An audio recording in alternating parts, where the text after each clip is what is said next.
कहना है कि सूट बूट पहनला से अहिरो ना कहई बाए गगन जी।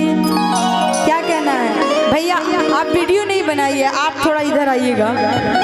आइए, ये गाना आप पर भी लागू करता है। और आइए, और कहना है इनके लिए, कैमरामैन फोकस करिए, और इनके लिए कि जुल्फी बढ़ावला से लइका ना कहई बाए बबुआ, ओए बबुआ।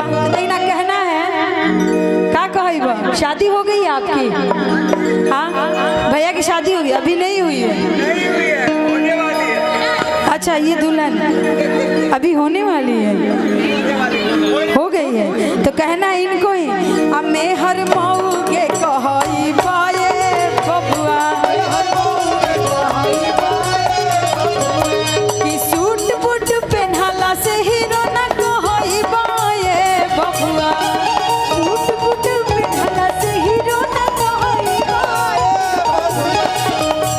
और देखिए भाभी, भाभी इधर आइएगा। हाँ, आप ही को बोल रहे हैं, आइए आइए इधर आइए। आपके हस्बैंड है ना भैया? अच्छे हैं, लेकिन जब मैं पूछी कि शादी हो गई है तो वो कंफ्यूज थे बताने में।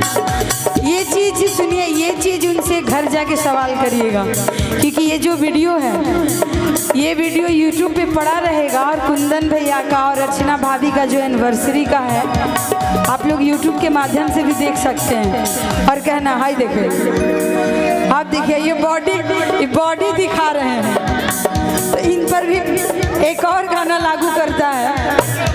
ना ना ना, कि चैनवा पहिराला से आया पानी ना कहई बाए बबुआ, आए बबुआ। कहना है का कहई बा?